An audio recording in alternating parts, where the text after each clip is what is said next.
Good day mga Lods.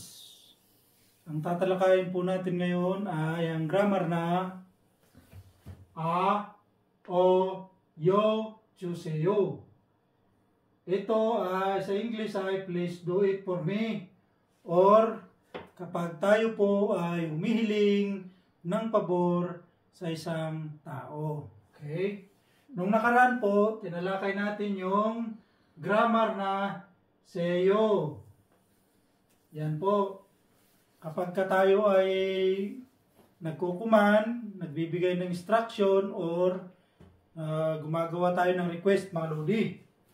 Ito yung seyo na grammar nung nakaraan nating tinalakay.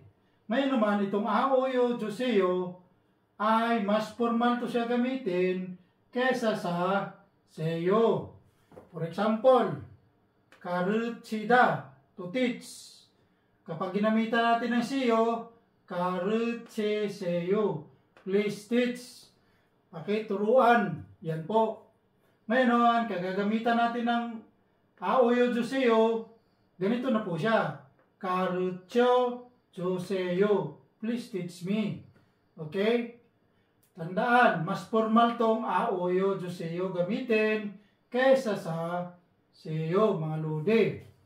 Halimbawa, example, Buddha, to see, to look, to watch. Pag ginamitan natin ng seyo yan, magiging boseyo na lang po siya. Magiging boseyo na po siya. Please see it. Okay? Ngayon naman, kapag gagamitan natin ng aoyo juseyo grammar, magiging ganito na po siya. Igo, bua juseyo. Please look at this. Mas magalang siyang gamitin kaysa sa seyo, mga lodi. Halimbawa, itong hada, to do. Pag ginamitan natin ng seyo, magiging haseyo na po siya. Please do it o gawin mo. Okay? Ngayon naman, gagamitan natin ng aoyo juseyo, magiging he juseyo na po siya. Please do a favor for me in English. Okay? Ngayon, dumako po tayo sa mga example sentences. Number 1. 창문을 닫아주세요. Please close the window. Pakisara po ang bintana. In Korean, 창문을 닫아주세요. 창문을 닫아주세요. Okay. Number 2. 사진을 보여주세요. Please show me the pictures. Okay. In Korean, 사진을 보여주세요. 사진을 보여주세요. Okay. Example number 3. 잠시만 기다려 주세요. Please wait a moment.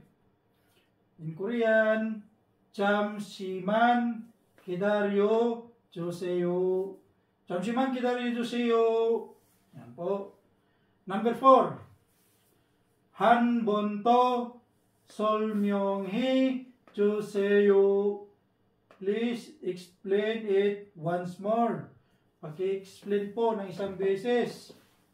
Okay? In Korean, 한 번 더 설명해 주세요. 한 번 더 설명해 주세요. Okay? Example number 5. 배고파요.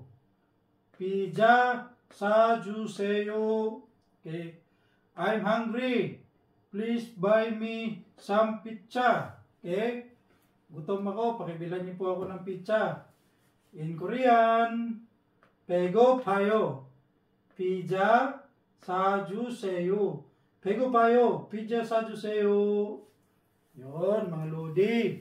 Sa mga tuwid, we are asking a favor from someone. Humingi tayo ng pabor. Yan po yung gamit ng aoyo juseyo, at mas formal siyang gamitin or mas polite siyang gamitin kaysa sa seyo. Maraming salamat po sa inyong panonood, mga lodi.